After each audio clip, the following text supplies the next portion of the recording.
Hello, everybody. How are you doing? Oh, well, this is suboptimal. You can't see me. Hey, um, hey, everybody. I'm trying something new today.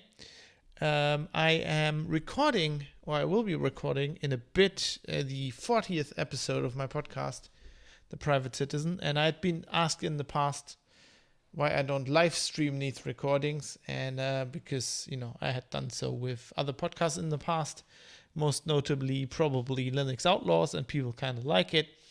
And my reasoning was always that I wanted to get the podcast. I've changed some stuff, the way I record stuff. I do very much live to tape, no editing if I can help it, and I wanted to get that nailed down. Before I tried something like live streaming it. But after a while I got quite comfortable with my setup, and I was like, might want to do this in the future. And then I actually was thinking about doing it, and then this whole move came up and was like, well, better get everything, don't complicate my life even more with this move coming up, and try it afterwards. So now I've decided, okay, I've moved to Düsseldorf. I'm settled in. As you can see, there's still this chaos everywhere, so it's not completely, the move isn't completely done. But also we went on holiday in the middle of it, and we're like, just leave this all as it is. But I'm settled in. I've started working again, and I thought, yeah, why not do this to celebrate the first episode from Düsseldorf? And so there's some new stuff here today. I have a new setup. I try to streamline my whole studio setup a little bit with the move. What I can kind of show you. Can I show you a little bit? I have a desk camera now, but basically I've got rid of the mixer. I'm doing all of this in software now. I've got basically a microphone.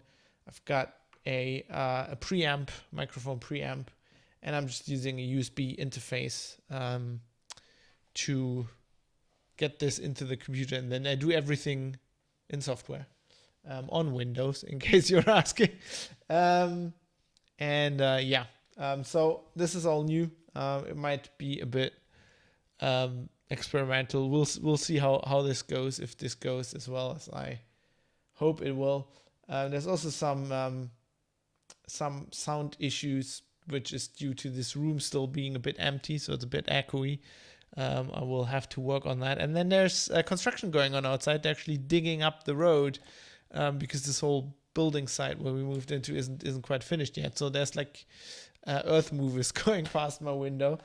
So that's a thing that you might hear, but that can't be helped. And I thought I'll just don't let myself get stressed with any of that new setup, everything.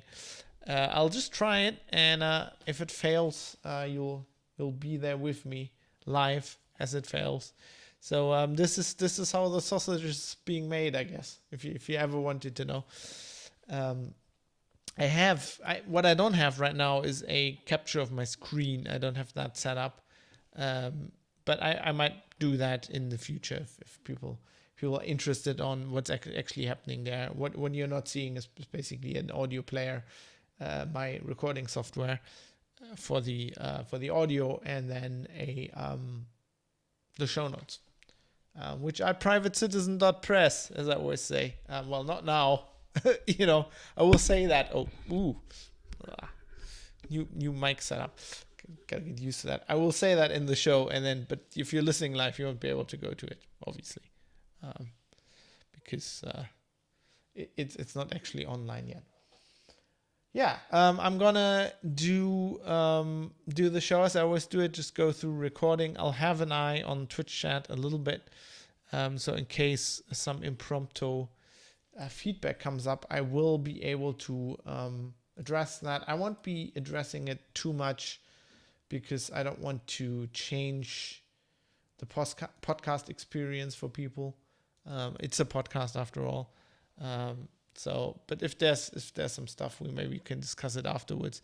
And I'll be scanning if there's some longer stuff or some interesting stuff. I might just include it in the feedback section on the fly. we'll see how that goes. I'm drinking chamomile tea, not because I've gone all soft on you, but I've had a bit of a stomach bug for the last few days, so stomach's still. I've been off coffee for over a week now, which is not good. But what can you do? That's all the stuff I kind of have to deal with right now. Such is my life. But anyway, shall we just start the recording and get into the show? I'll try to do this live on the fly. Let's start this recorder here. That looks like it's recording. Let's just do some test playback of audio.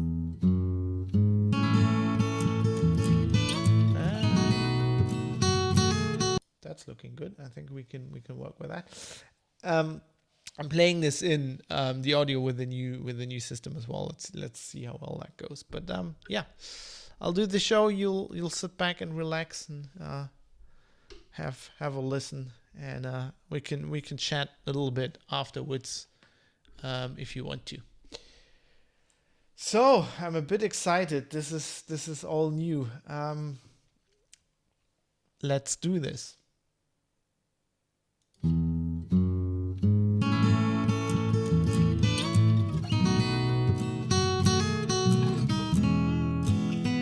Oh my God. Break, emergency break. I forgot something. 1 second.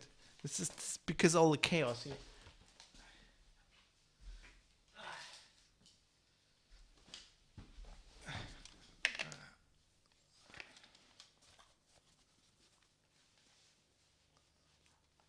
I forgot the megaphone. Might be needing it. So, anyway, take 2. Let's try this again. I quite often do this, by the way. Several takes to get it started. It just happens. I don't know. Just the way it goes. Okay, let's try this again.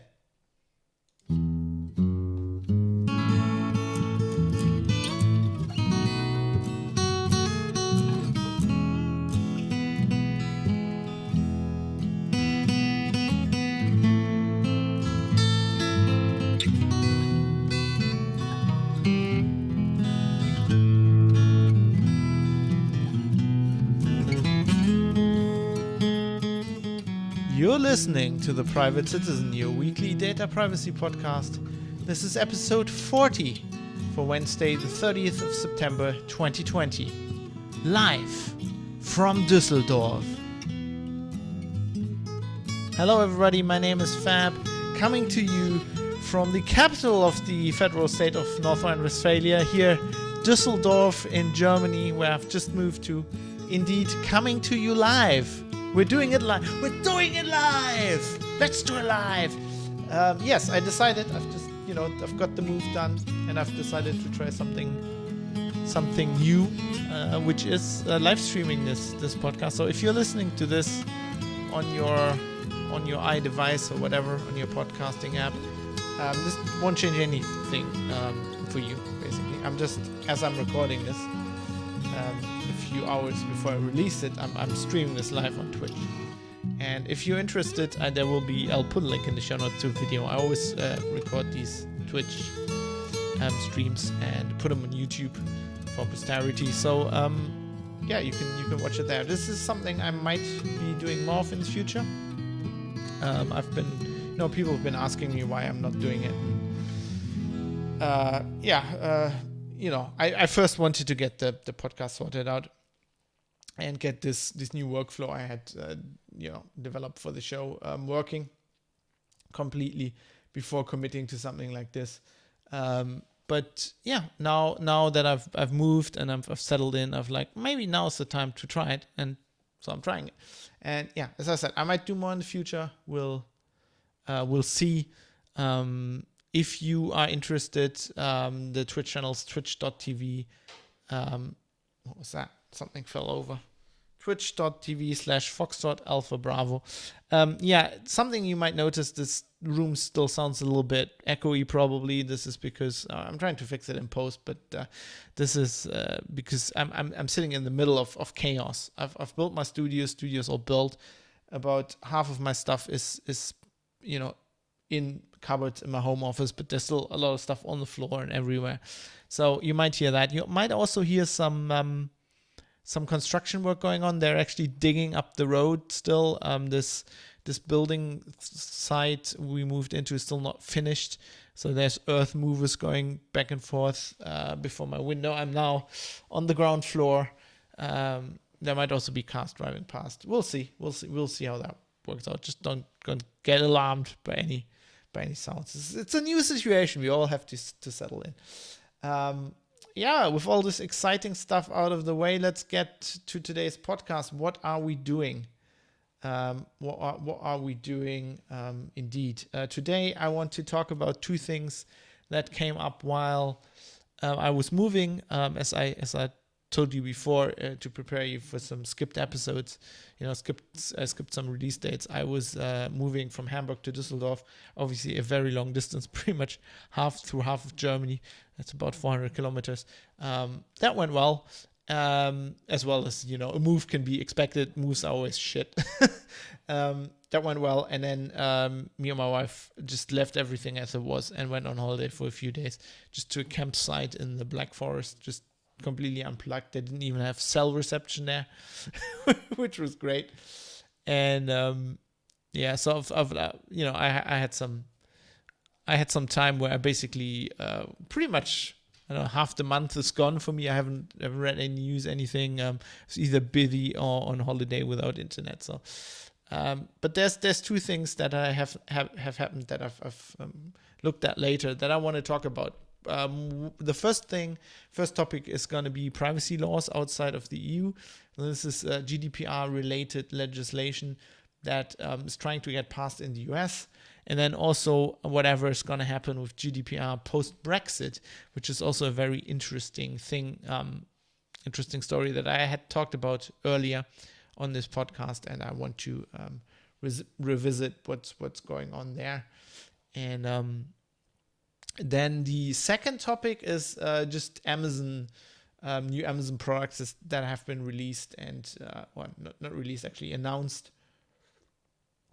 And some analysis of that and how Amazon is basically trying to push into your living room. This is kind of adjacent to what I talked about last episode. Before the move, I had the story about Google going into hotel rooms. This is Amazon going into your living room. It's different, but kind of the same thing. By the way, if you're wondering what kind of lovely beverage I am enjoying today, it's a chamomile tea. Which is not because I've gotten sick. Which is not because I've gotten soft on you, but rather because I'm a bit sick. I've got this stomach bug that is very hard to get rid of, and I'm basically trying to calm my stomach a bit. And with that, I think that's what I'm going to talk about today. There's no feedback. I got some nice messages about the move. I'm going to talk about that a little bit, but then there wasn't anything other, that I can read out on the show. I got some stuff that, was confidential and stuff like that, but maybe we'll get some. While I'm doing this, because I'm live streaming this, I'm keeping an eye on the Twitch chat, so maybe somebody will have some feedback on some stories I'm discussing today, or some previous stuff I've talked about. So maybe we're going to talk about that a little bit. But let's get into our first topic, and which is so a few years ago, I think 4 years ago now, the EU passed the GDPR, the General Data Privacy Regulation, as we like to call it in Germany, die EU-Datenschutzgrundverordnung, EU-DSGVO. And that's been kind of like, I guess for once the EU has been leading with this kind of thing worldwide, which is not something certainly I expect the EU to be doing, but it kind of makes sense because Germany has been pushing this a lot. It's been driving privacy concerns and privacy protections historically, just because of Germany's historic role and our problems with democracy in the past, and how privacy was used to subdue, or the lack of privacy was used to subdue civil liberties. We are as Germans, we're very concerned about these things. So it kind of makes sense that the EU's been doing that, but it's been looked at from other countries. There's been other, I think India has been looking at privacy regulations, but mostly also the US.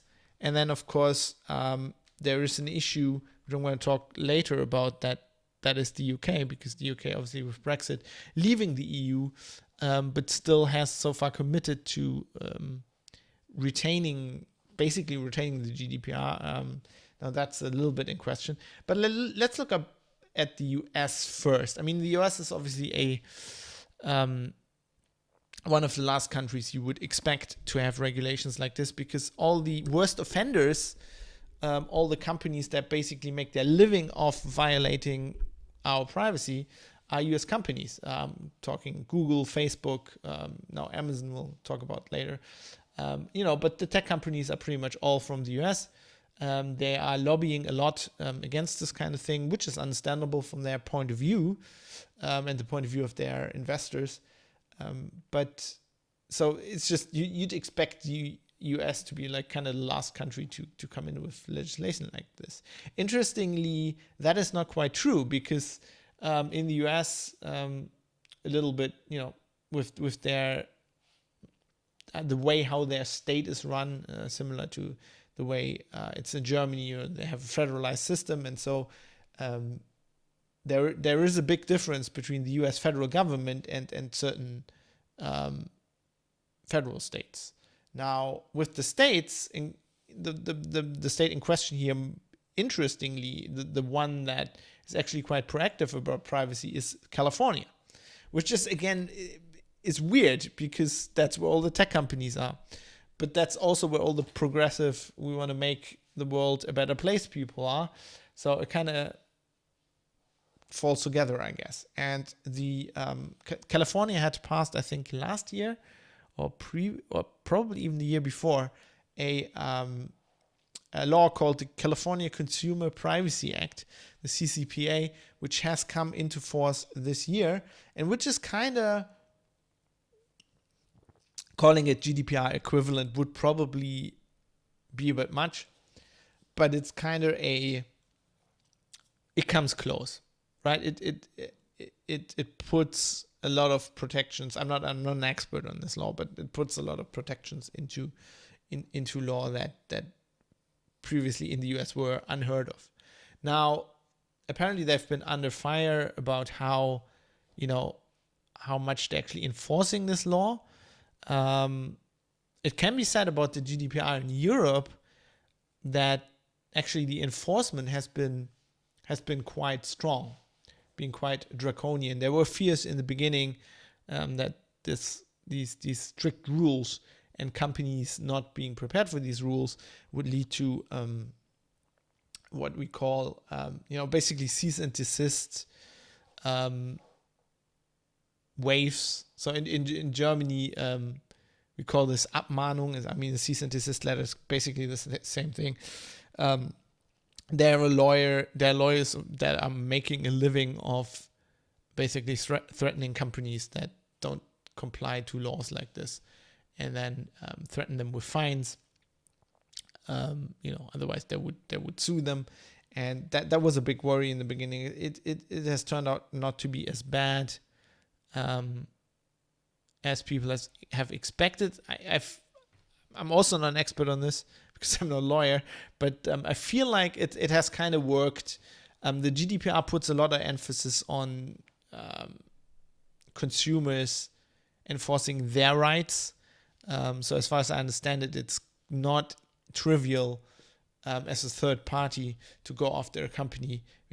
For example, when my consumer rights are being violated, it's kind of hard for them to go after the company for that. What they can do is the stuff they always do cease and desist about. It's just like, there's stuff in the GDPR that says, you have to put certain notices on your website and stuff like that. And if you don't do that, they can go after you for that. But generally, I think it's been that hasn't been so much a problem, and the enforcement has been quite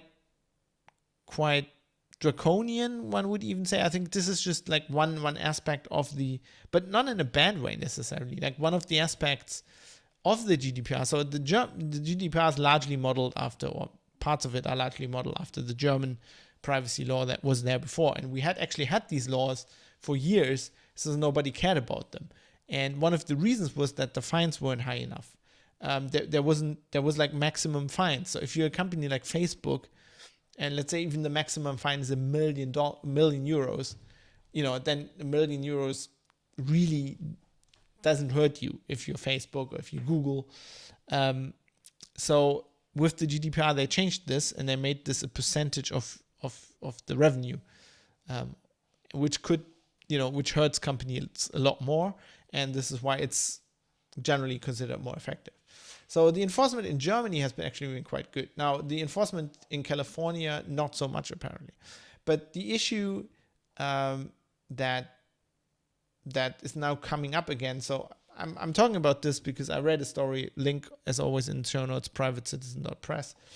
I've read a story on the Register where they were talking about the latest hearing about this, about basically the US getting a federal privacy law, data protection law.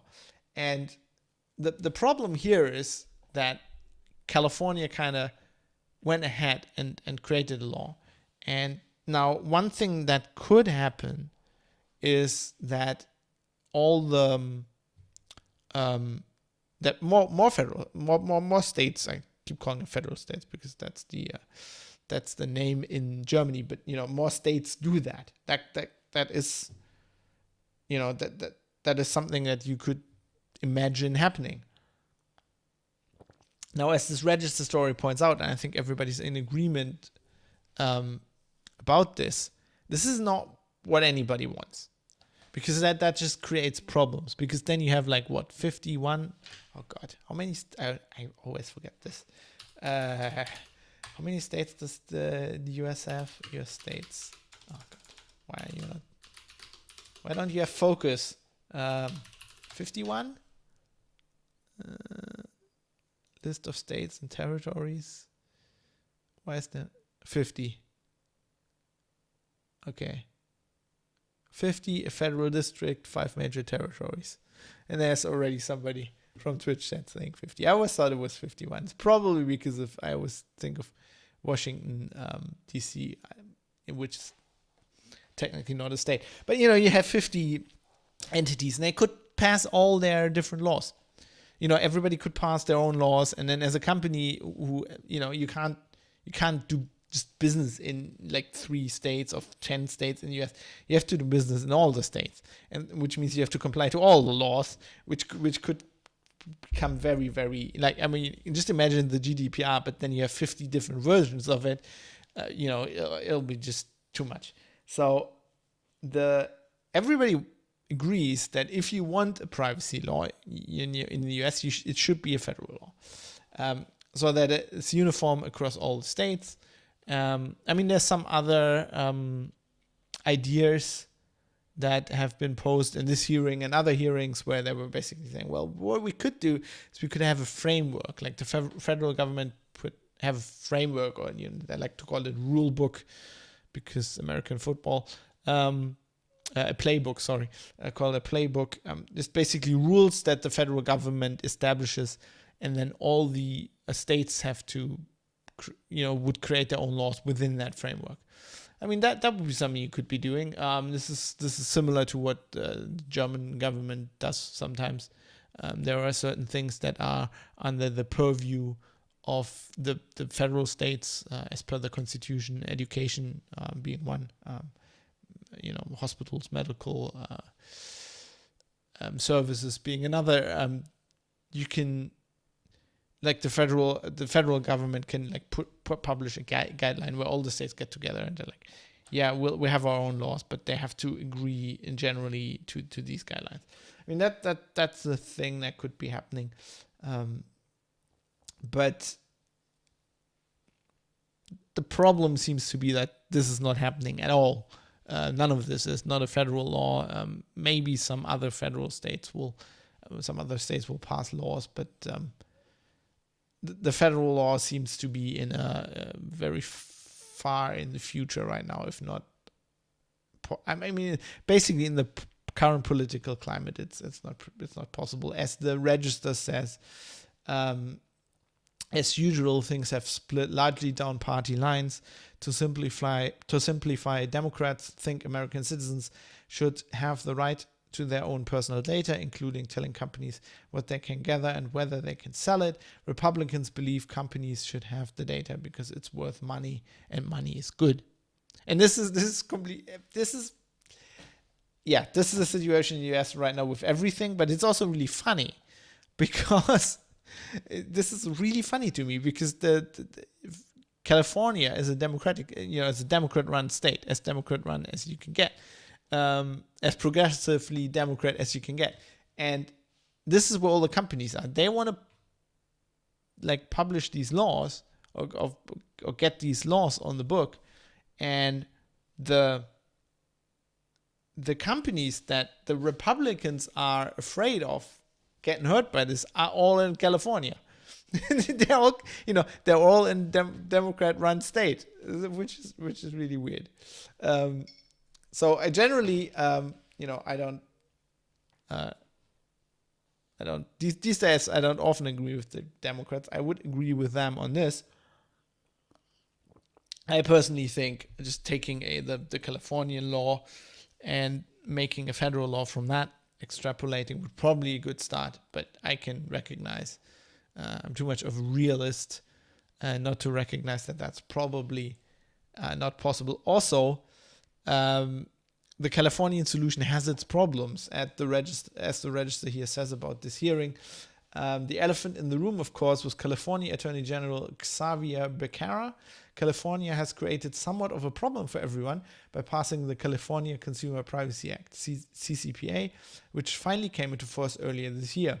Becerra was good enough not to point out that the law was only passed because Californian voters were going to force through their own data privacy legislation through the ballot box regardless, having grown fed up of constant stasis in Sacramento thanks to the lobbying power of the tech giants. Aha!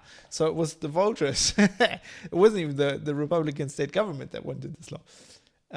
Becerra also failed to mention the efforts to undermine the CCPA and the fact that his own office's approach is under fire again by Californian voters who aren't happy with how he's applying, or rather not applying, the law and have threatened to pass a stronger version.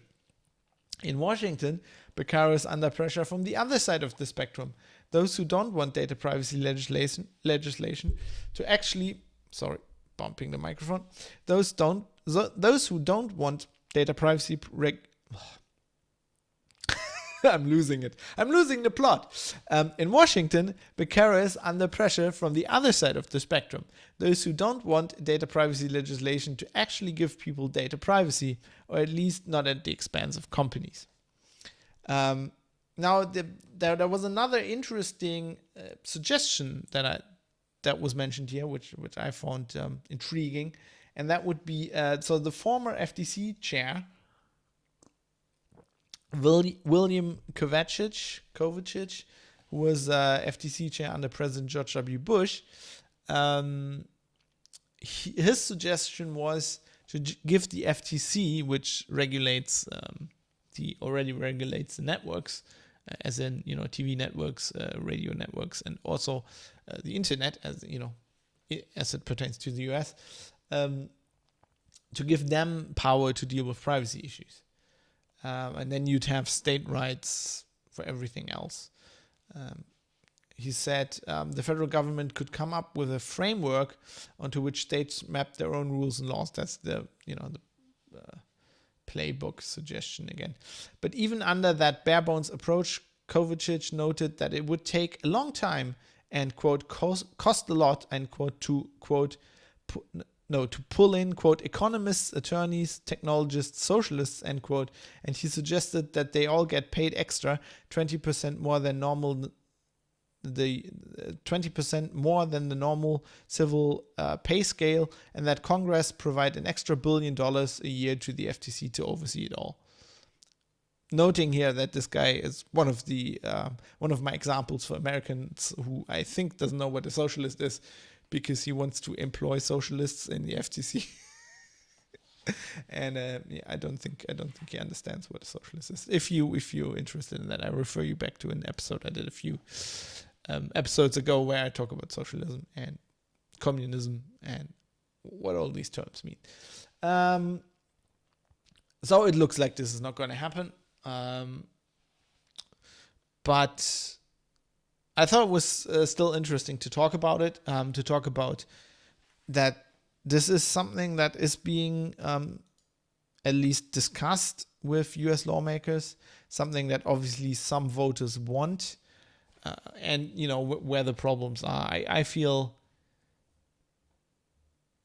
state laws as problematic and tiresome as that solution would be, is probably the only way to go, at least for the foreseeable future, with the US, the national politics being that divided and partisan. I don't see there ever being a consensus on this, which is a shame, because I feel if you looked at it, not realistically, not with the eyes of somebody who practices realpolitik, but somebody who is a bit idealistic, you'd think that both Democrats and Republicans could get together on an issue like this, because yes, Republicans always have the pro-business attitude, but if they looked at the issue objectively, they would actually see that what people said was going to happen under the GDPR, that all these small and medium businesses would have all these problems, actually didn't happen. If anything, the GDPR is a bigger club to whack the big companies over the head with. And generally Republicans are not adverse to that. And I could also see that all these companies are not from states where traditionally their voters come from. But, that's all just wishful thinking, because in reality, with the current climate, even after Trump, even if it's now, or what I don't think, or in 4 years, whenever the post-Trump era starts, it's not going to change. This is not going to change. Like the political climate, I guess everywhere, but pretty much it's worse in the US, is not conducive to passing these kinds of laws that are in essence good for the voters and good for the consumers. In this situation, I feel like the lobbyists still have the upper hand. Let's look back at the EU. Let's see what's going on here. I've talked a bit about the GDPR as it pertains to Germany, and European countries. Now, currently, the EU, currently the UK is still in the EU, or in the transition period, whatever that means, legal, as far as the laws are concerned, the GDPR still applies. At the moment where Brexit happens, however it happens, let's assume at the 31st of December of 2020, if they don't push it back. That's the only thing that hasn't been changed so far because of Corona, which I feel like it's going to happen, but let's just assume it's not. Let's assume the end of the year. Then, at that point, technically, the UK still has a law that is basically the GDPR that applies. Of course, they could change it at any point, and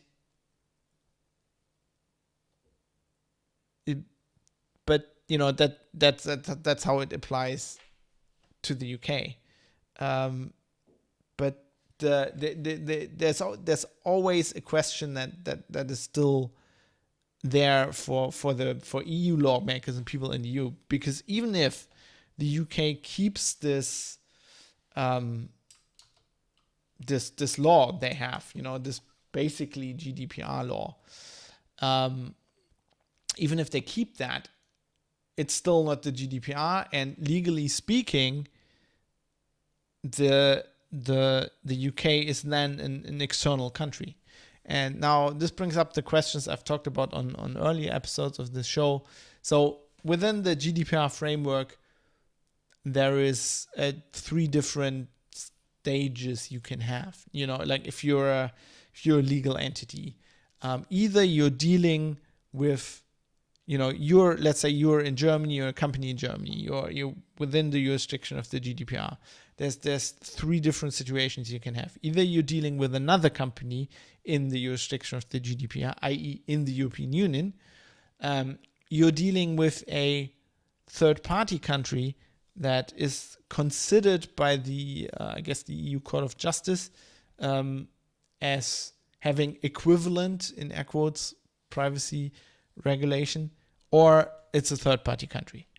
If it is a third-party country, then you can't export data there unless there's some agreements in place. One of these agreements I've also talked about previously, which was Privacy Shield with the US, which, as I talked about, is currently defunct because of that Max Schrems lawsuit against Facebook. So that doesn't really exist anymore. But there's this class of countries where the EU basically says they have equivalent privacy protections. And as a company, as far as I can understand it, again, not a lawyer, you basically treat them like GDPR countries. You can export data there. And generally, you just assume that, legally they have the same standards and everything is okay. Now, there's now a big question where, as to will the EU, once Brexit happens, recognize the status quo in the UK with their pseudo, once was the GDPR laws, as equivalent to the GDPR. For very long, as the register, again, I've got a story, a private citizen of press in the show notes. As the register says, it was once almost a foregone conclusion that the UK would comply with EU data protection law enshrined in the GDPR after the Brexit transition agreement ends on the 31st of December 2020. But recent reports about the EU's reaction to UK's, quote, national data strategy have cast some doubt on that assumption. And this has 2 reasons. This has actual, real, understandable reasons where the EU has grievances with what's going on in the UK and how they might change things and how they're positioning themselves, which are, I feel, applicable and understandable. And then there's the second factor, which is the more important factor, which is politics, because they're negotiating about Brexit right now, and this GDPR equivalency thing is something they can lord over the UK, they can pressure the Brits with in these negotiations. So this register story is basically about how this is all like politics now, which I probably agree with. I probably agree that in the end, none of this matters. The decision will come down to how the rest of the negotiations go, and then it will just be like another pawn in the chess game that the EU can deploy. Or it might, the other thinking is that they might just agree. They just give that to the UK in exchange for something else. Because to be honest, data privacy is, this is not what I think, but I think if you would talk to politicians in the EU, that are running this, it's probably one of the lesser problems they have right now. With Brexit, with all the other problems, the Irish border problem, all of that stuff, with our favorite topic, yeah, it's probably. I just want to play the jingle now because I feel like it. So I'm just gonna do it. I got myself a case of Wuhan flu. I don't know what I am supposed to do. Didn't know I had it when I gave it to you. Now we all got the Wuhan flu.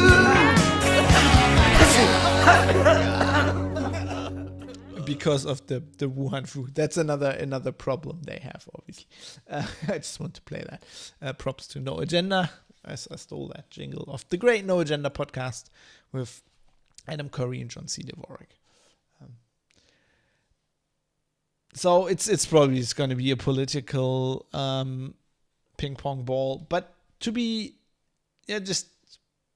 I think we have to agree, we have to accept that, but I think we can also just move that to the side for now and still talk about the issues that the EU has, which I feel might become important, maybe if not now, then in the future.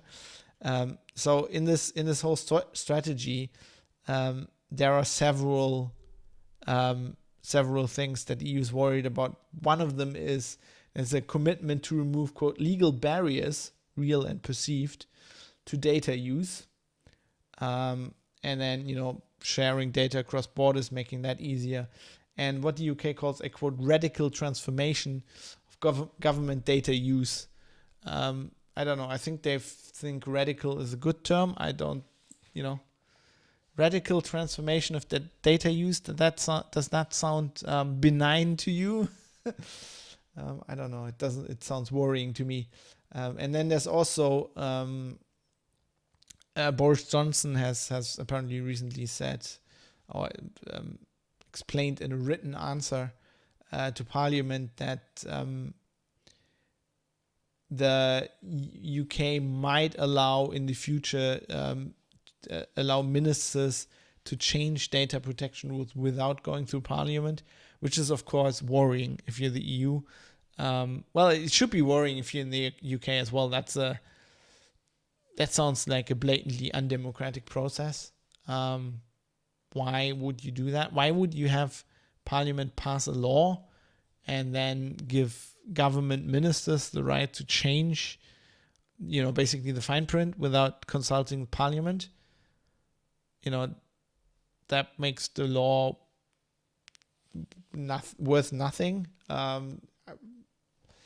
That would worry me as well. There's other issues with the UK saying that it might leave the European Convention of Human Rights, which I have also talked about in the past, especially Article 8, which has basically enshrines privacy and data protection as a civil right. Even as a human right. I don't really like the term human right that much. It gets bandied about a bit too much. I think a civil right applies in this case, but makes that fundamental, which is one of the legal justifications for having the GDPR. And if they taking all of this together, it does sound a little bit like the UK is trying to, we're like GDPR equivalent, and then they get the seal of approval slapped on from the European Court of Justice. Then Brexit happens, and then they start changing like all the rules behind the scenes, with ministers not talking to Parliament and changing it all bit by bit. Which is not a fear that I'm the only one who's expressing this. I mean, there's stuff being written about, so people who are looking at UK politics and Brexit will know the name Dominic Cummings. He's a very controversial, let's say, advisor to Boris Johnson, and was involved in the whole Brexit campaign and stuff like that. And he has basically said that he thinks the GDPR is just basically hindrance to business, and they don't want that. The future government in the UK wants what the register calls a radical pro-tech economy. I guess they want to compete with the US on big tax things, and to do that, you need the GDPR is in the way. The GDPR is a hindrance, is a very big inconvenience, which is why all these tech companies in the US are lobbying against legislation like that. Yeah, so this is another topic where I'm sorry, it's a lot of politics today. I say I'm sorry, I'm not really. Sorry, not sorry. Because politics is important and it's governing all our lives, but it just feels like that's another topic where we don't really know what's going to happen. It's all a bit bleak.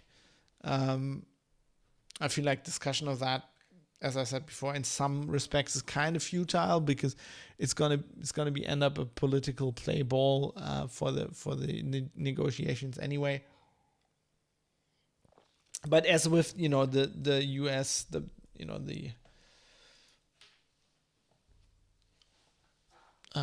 push to get legislation, privacy legislation on a federal level in the US, it's something that's important to talk about and important to be informed about, because it is important. These are important issues, especially if you live in the UK, but also if you live in the EU, because there's lots of UK companies you might be dealing with. I mean, this podcast, the audio files you're getting, they're coming from a UK server. I'm using a server by Bytemark, who, as I always tell you at the end of the show, have graciously given the server to me, and it's in the UK, so this is an issue. In my case, not so much of an issue, because there's no really private data involved there. You're just downloading a podcast. Server, yes, the server collects IP addresses.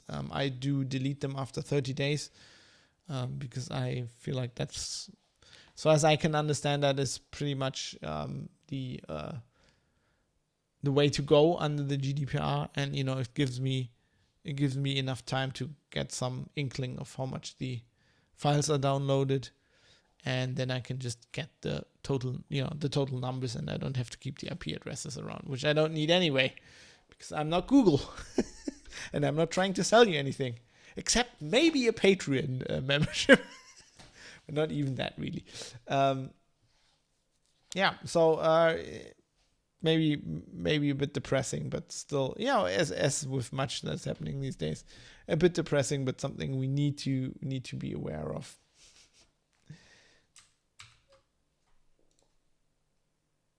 Come on, why aren't you doing what I want you to do? I'm trying to make an edit marker in this software, and wait, here we go. And speaking of a little bit depressing, but something we need to be aware of, more news from Amazon. I had talked about Ring in an early episode. I believe that was episode 13 of the show. And Ring is obviously a Amazon subsidiary. So there's some news from Ring, but also some news from wider Amazon. And once again, the Register, they're all over the show today. I just like them. I think they do good reporting.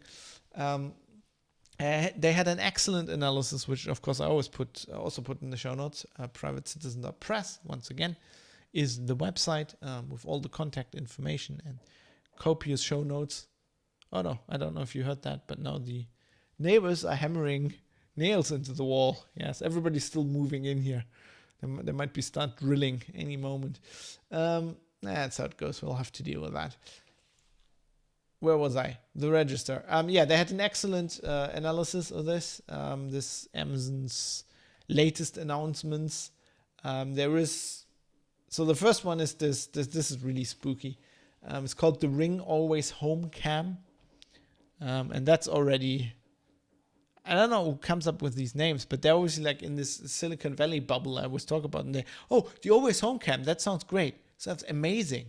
They don't realize that outside of their bubble, people might be thinking, that's a bit spooky. And this thing is spooky. I mean, this is all just a prototype. There's a video which you can get from the register story. I'm not playing it here because it's basically just audio. But it's like this. It's not a device that currently works, but they want to have it on the market by 2021 for $250. And it's basically this little cube. And then you have like these sensors, then you like alarm sensors. And if those detect something, then a little drone comes flying out of that cube and alerts you on your phone, and then flies through your whole house or flat or whatever, and you does like a round of the flat, and you can see video from what's happening, and then presumably yell at the intruder that has broken in to your home. And in the video, obviously the intruder goes like, oh crap, and then runs away. That is certainly a use case.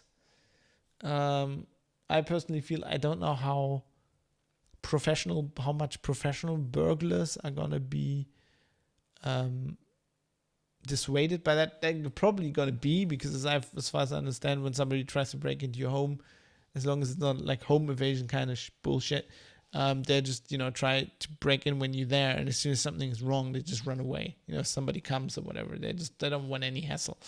But aside from this being a good solution or not, it's like fucking creepy. It's Amazon putting a drone, or you getting a drone from Amazon into your house, an indoor drone that can just fly around. And, of course, it's not like the Echo, which is, it's a microphone that's always on, which you don't notice and you forget about. The drone you'll see when it flies around. And there's still some questions about how good that's going to work. Like, if you have a cat, that cat's going to freak out. Even a dog, like, your pets are going to kill that thing. You're probably going to run up the wall trying to catch it.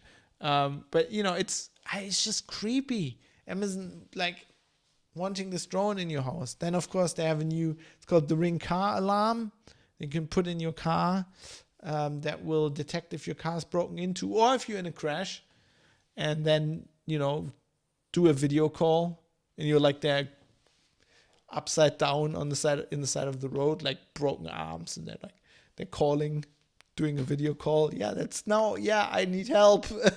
Please, I don't need a video call, I just need help. I mean, these things always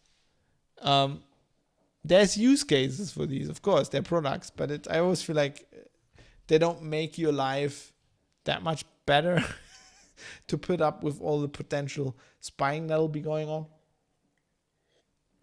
They've also announced a new version of the Echo.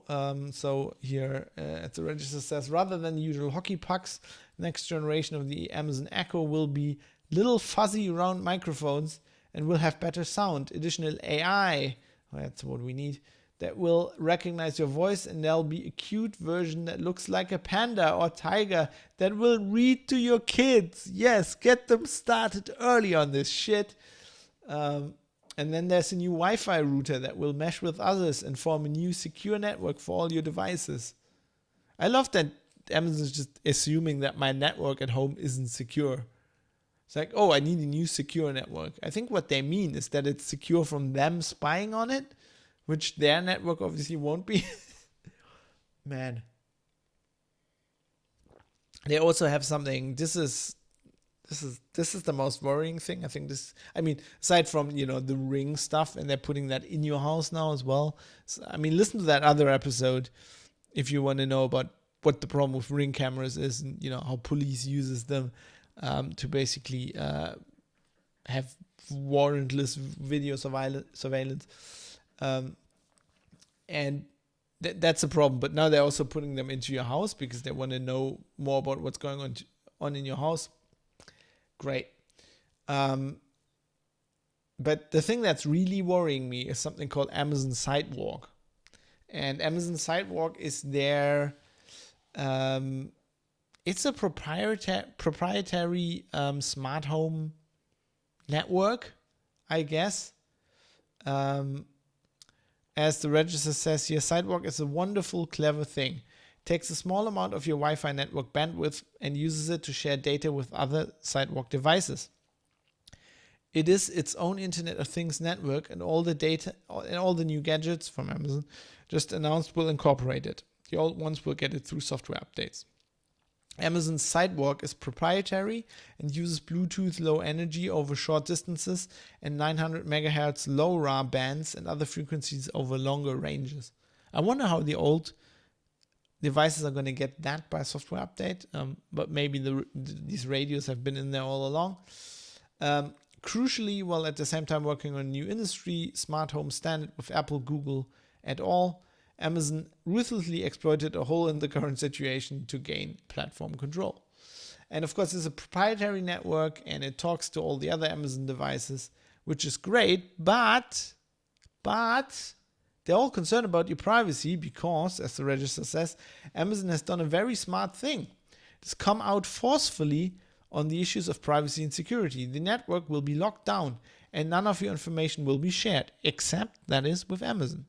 Amazon won't know the full details, unlike creepy Google, but it doesn't need to. It will take exactly the data it needs to gain a full understanding of the many small segments of the overall market in a way no one else will be able to.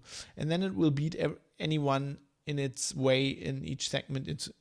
Anyone in its way in each segment into submission. I can't read anymore. Apparently I've been on holiday too long or unpacking too many boxes. So basically what the register is saying in this story is that Amazon has, as they have dominated the retail market by having a platform and everybody using their platform and forcing other retailers to use their platform and then learning from what they're selling because they have all the data. They know what sells and what doesn't sell and who buys it and when it sells and when it doesn't sell, all this kind of stuff. And it can use that data to then like rip off the other people's business practices, rip off their products, gain insight, and now they're drilling.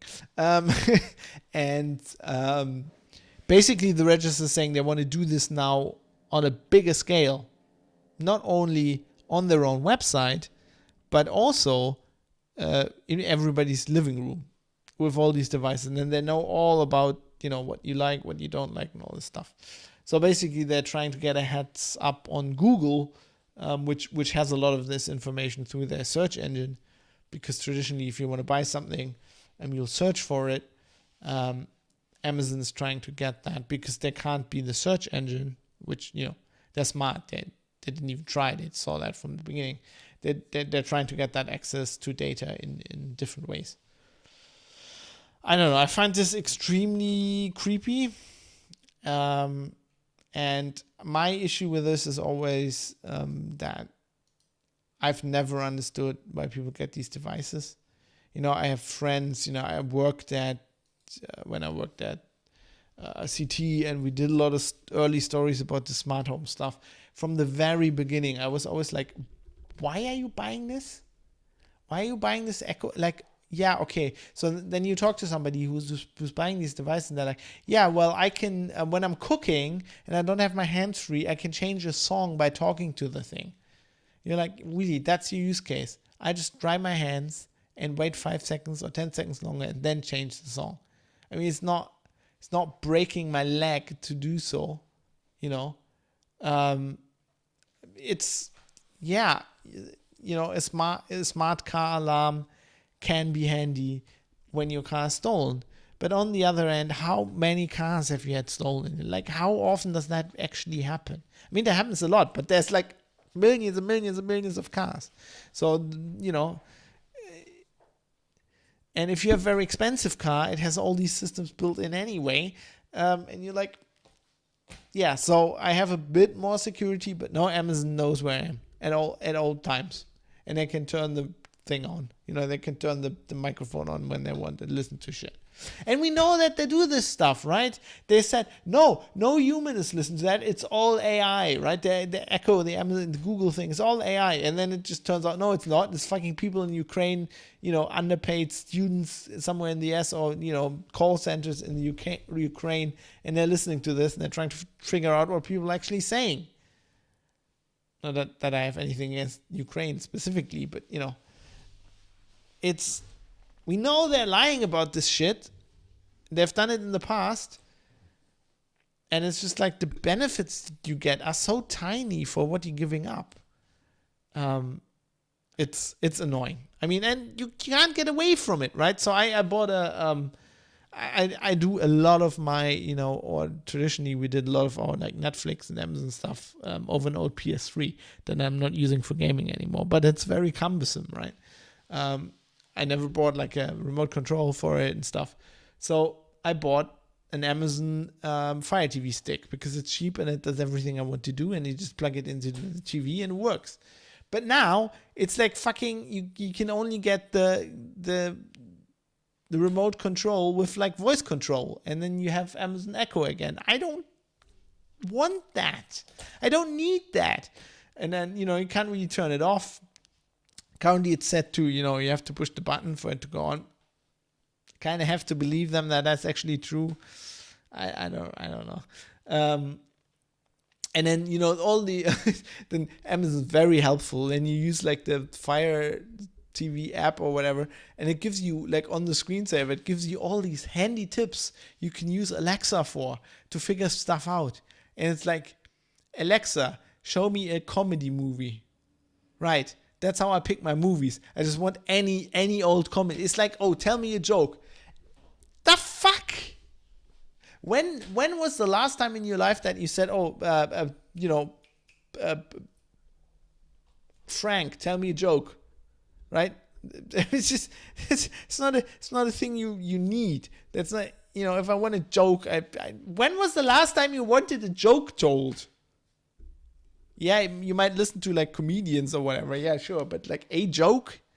Like, is that a joke as a service? Is that a thing we need? It's all these examples. I don't get it. At some point, I'll have to do an episode. I've had this on the to-do list for a long time about cars, and I still have to do some research on this. But like all these new in-car mandatory emergency systems, where basically there's a microphone in there and a 3G modem or whatever, like a cell connectivity, and then presumably they can turn the mic. Somebody can hack into that and turn the microphone on, and you can stream the audio right from the car, which is something I don't want to have in my car, but it's something I think it's really hard to get around these days. Anyway, I'll research that properly and I'll do an episode on that.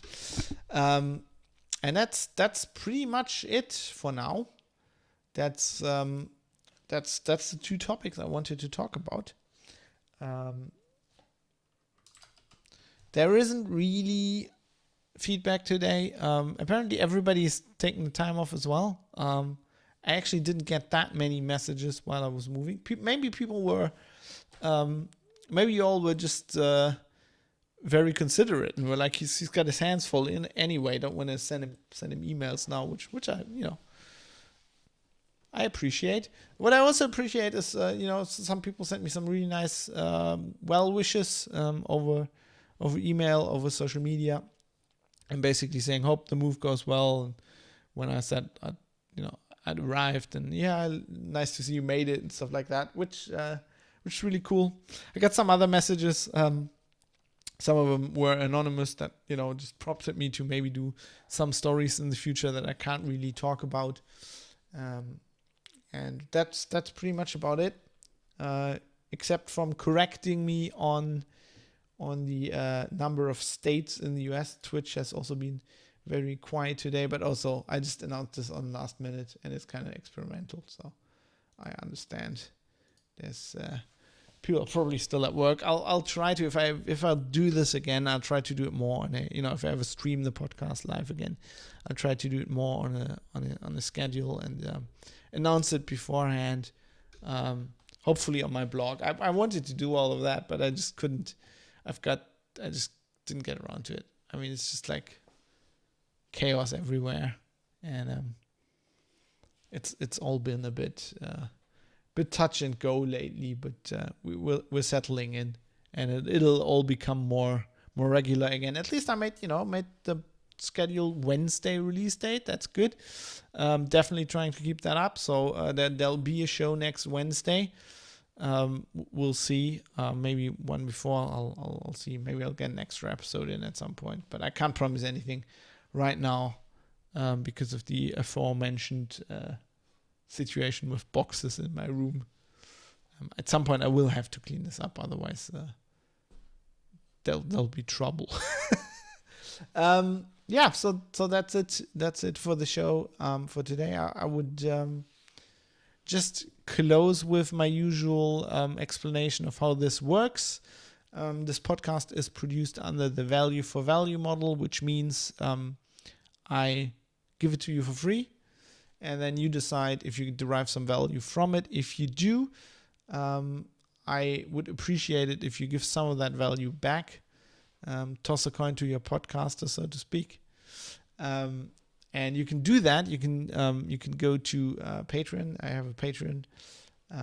Link is on privatecitizen.press. Everything's on there. There's also how you can contact me now that I'm back home and ready to dig through your emails. If you have some feedback, please do that. Please contact me. So that information's on there. You can become a patron. You can also send me one-off contributions via PayPal, because some people said, I don't want to really commit to like a monthly Patreon thing, and I can understand that. So there's an email address for that, producers@fab.industries, also in the show notes. And that's pretty much it. That's how value for value works. That's something Adam Curry and John C. Devora came up with on the No Agenda podcast. And I feel like it's the only way to produce something like this, where you can do independent journalism and, say what you think is right and what you think needs to be reported without any repercussions from anybody, having, being afraid that you cancel or anything like that, or that advertisers jump off. And also, I really don't want any ads on the show. And you don't want any ads on the show. Ads are annoying. And we have enough ads everywhere as it is. With that, I would like to thank everybody who did just that, sent me some value in one of the ways I've mentioned. I feel like if I keep doing this, I'll probably have to start listing people who subscribe via Twitch, as well as people supporting the show, because of course, if I do that, if I stream live on Twitch, obviously people can subscribe to the channel. So we'll see how that develops. But for now, let's thank everybody who was involved in this episode. First of all, as I mentioned before, I'd like to thank Bytemark, who are giving me the servers that I use to distribute the podcast files, and they're doing that for free. Otherwise, I couldn't afford any of this. So thanks to Bytemark, their UK hosting company, bytemark.co.uk. Very much appreciated. And I also shout out to Raul Kabazali, who wrote the nice theme tune they use for this podcast, and I've licensed from him, and I think he's a great guy, and he should deserve the credit that he's due. Speaking of deserving credit, here's all the people that helped out monetarily for this episode, became producers and helped produce this podcast.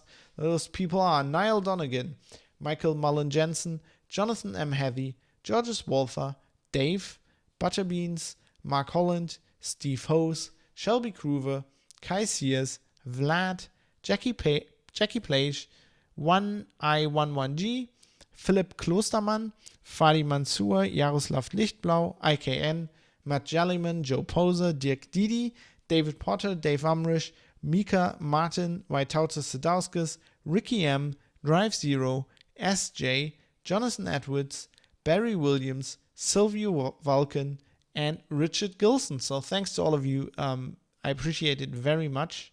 Thank you for what you do. Thanks for producing the show. Enables me to do what I do, and I love doing what I do. So this is very important to me. Yeah, and I guess that was it. I guess that was episode 40 of The Private Citizen, which is a lot. It's a lot of episodes. that we've been together for, and I hope for many, many more. Now from Düsseldorf, the wonderful capital city of North Rhine-Westphalia, in the Rhineland. I'm right in the middle of it, in Oberbilk, or as we like to call it, Überbilk. Düsseldorf, Überbilk. In the middle of it. Not in any flight path of any airport, right? Well, this Düsseldorf airport is not that far away, but I'm not right in the, right next to the runway anymore. I'm kind of, that was kind of cool. But, Hamburg is a wonderful city, and I will miss it. But, new adventures. And with that, I'll say goodbye, and I'll see you soon. See you next Wednesday, probably, for the next episode of The Private Citizen. Until then, as always, aim to misbehave.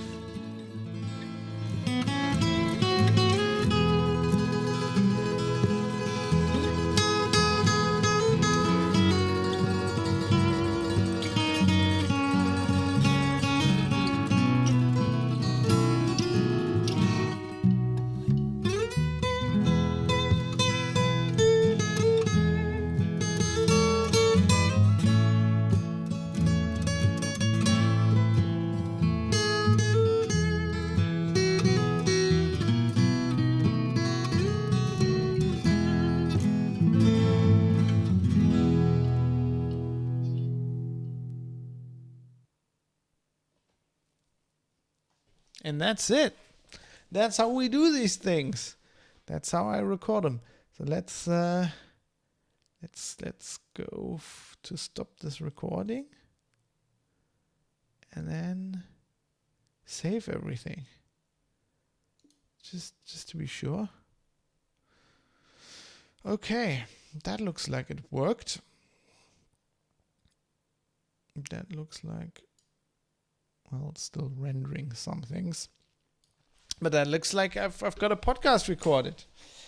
Well, thanks to everybody who was... what's going on here? Thanks to everybody who was part of that. That was exciting. I hope you enjoyed that. If you did, let me know. As always, Private Citizen Press has the feedback information on there. There's a contact link in the footer or whatever. You go to fab.industry/contact, and there's an email address on there which if you want to write me right now, it's contact@fab.industries. Contact@fab.industries, and let me know what you think. Well, you could also say it in the Twitch chat. I can read that, but yeah, that was fun. I might do this more often. I'm not streaming enough. And I do a podcast every week, so I might as well stream that, I thought. Well, kind of part of it was, restructuring my my whole setup again, doing the whole getting rid of the mixer. Well, that wasn't part of how the streaming worked, but I needed to change something on the setup with the mixer anyway to get the streaming and recording working, like the way I record the podcast at the same time. And so it was just handy to also just wait till I, because I kind of knew, well, when I moved the studio, I might try to get rid of the mixer. At least for now, it's just more streamlined. I want a more streamlined setup that I can also take traveling much easier. And it seems to be working. And with that, I've got everything sorted out. I've got it on software now. This is the completely different approach. Like just a little insight for those still watching who might be interested in this kind of stuff. When I started with Linux Outlaws, of course, we did a lot of editing. But at first, we did everything in software. We recorded in software. We did, everything in Audacity. And then we had some very bad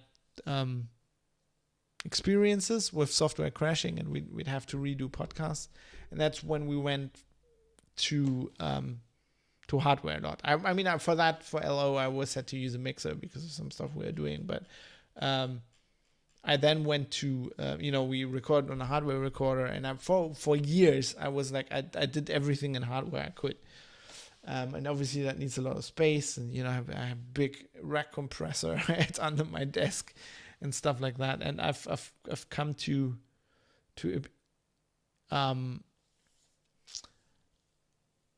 just appreciate pretty much in the last few years, to streamline everything down and to get it as easy as I can. And now I pretty much do everything in software. I mean, I do a lot with VST plugins now and stuff like that. That's one of the reasons I'm using Windows for some stuff. I don't use Windows all day. I pretty much do all my research on Linux, especially if it's IT security related stuff. But a lot of the everyday work these days gets done on Windows. I've just come at a stage in my life where I don't care so much about like that. Like, I don't care so much about these idealistic, when you use Linux for everything like I used to when I was younger. Right now I just want to use whatever works and whatever tool works and, get that out of the way and get the work done. God knows there's enough work I need to get done. And always something to do. So that's just I guess how the priorities changed. I will try to set up for, I don't know, if I do this again, I probably will at some point, maybe not next time, at some point I'll have a screen capture so that I can do kind of this view, but then you'll see my desktop here, and you'll see what I'm actually doing and the recording software, which is not that much exciting, but I guess some people like this stuff. Some people like to see how the sausage is made. So here you are. Anyway, that's it for me. What I'm gonna do now is I'm gonna do some editing. There's like one pause in there I don't like, where I try to set a marker or whatever. I'm gonna cut that out and then maybe level the music a bit. I was still a bit awkward on the faders because I used to do that on the mixer. But we'll get it. We'll get that sorted. I'll get that all in shape. The show notes are pretty much done. I just need to do some intro text and whatever. And then I'll master the podcast. I'll upload it and I'll push it out. And then in a few hours, the podcast will be available. I'll put a link on. Of course, I saved this. I'm going to save this stream to YouTube, and I'm going to put a link in the show notes to the video as well. And yeah, and with that, that's how the podcast is done. Jonathan says audio both ears when. Oh, did I do oh God, I did that again, right? Why didn't you tell me at the beginning? I set up a new Twitch.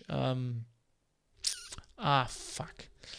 Sorry for that. I set up a new Twitch scene, which always breaks this.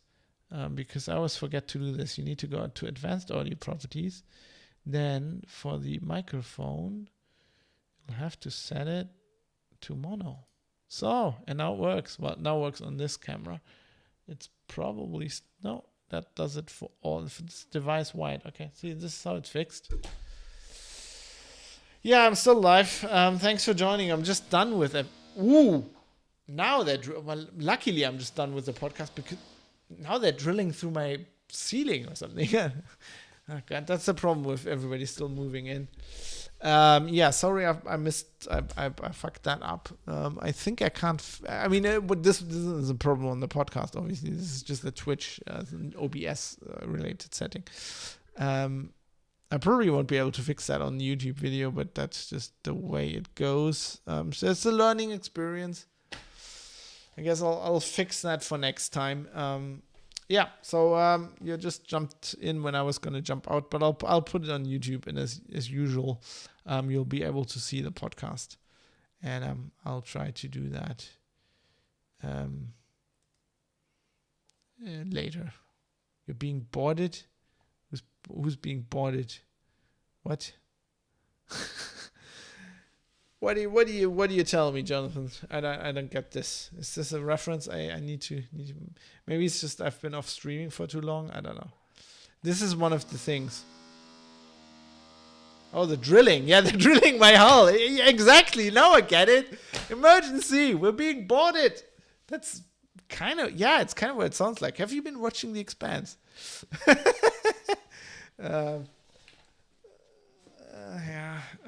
God. At least the roadworks stopped. The roadworks are worse when they're going on. But I guess if I start at like 4 p.m., that's when German road construction, that's when they stop. 4 p.m. is like their Feierabend. Anyway, yes, so I'm gonna run off and finish mastering and releasing this podcast, and then we'll see. I'll try maybe next Wednesday for the next episode. Maybe I'll have an episode before that. Maybe I'll try that. I'll try to stream more. See you then. Until then, next time also with audio on both ears because it's better. Goodbye and aim to misbehave.